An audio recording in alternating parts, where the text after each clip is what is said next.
our planet is facing a serious crisis, the climate crisis. The main culprit behind this crisis is excessive carbon emissions. Carbon emissions primarily refer to carbon dioxide and other greenhouse gases emitted into the atmosphere that form a layer of greenhouse trapping the sun's heat and preventing it from escaping. This leads to a rise in global temperatures, known as the greenhouse effect. In recent decades, there has been a rapid rise in global temperature, leading to irreversible systemic change in the Earth's climate. The melting of polar ice caps, rising sea levels, and increased occurrence of extreme weather. All these events directly impact human life. This includes water scarcity, decreased crop yields, and loss of biodiversity. In response to the climate crisis, countries around the world have reached a consensus on carbon reduction. The Paris Agreement of 2015 was a crucial milestone in this effort. Countries have committed to striving to limit the global average temperature rise to within 1.5 degrees Celsius above pre-industrial levels. As of October 2022, a total of 137 countries have committed to achieving net zero emissions, accounting for 85.8% of global greenhouse gas emissions. This includes countries such as Germany, Sweden, Japan, and the United Kingdom, which have already legislated that net zero carbon target for 2050. Countries have also implemented carbon pricing policies to drive reductions in carbon emissions. For example, the European Union has established a carbon emissions trading system where carbon emissions from businesses are priced and traded.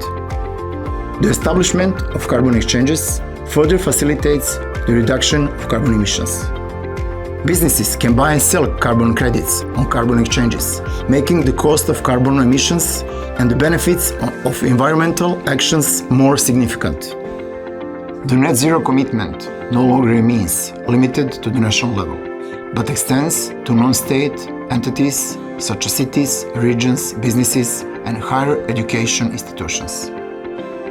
The International Civil Aviation Organization, ICAO, has launched the CORSIA program, aiming to ensure the international aviation emissions do not increase after 2020. Toyota Motor Corporation's plan is to increase the proportion of electric and hydrogen fuel cell vehicles in its global sales to over 70% by 2030. Samsung Electronics has set a carbon neutrality goal for the year 2030. Against the backdrop of global cooperation and collective efforts to address the climate crisis, the concept of a green economy has emerged.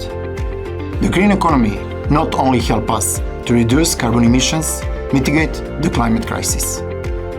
It also brings significant benefits to all of humanity.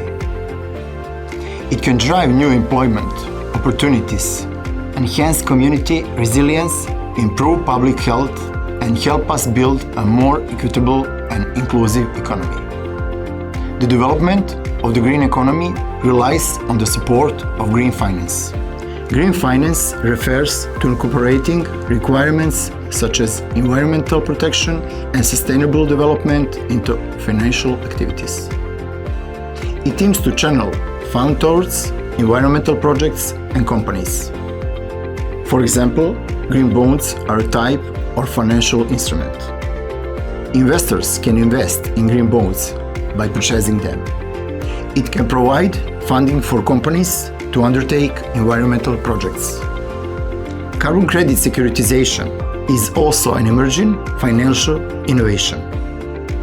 It transforms carbon emissions allowances into financial products, mobilizing social capital to drive decarbonization efforts. Let us together seize the global trend of green economy development. Let us protect the Earth while achieving a truly sustainable and prosperous future. In Clover Carbon Exchange, we operate with faith, hope, love, and luck.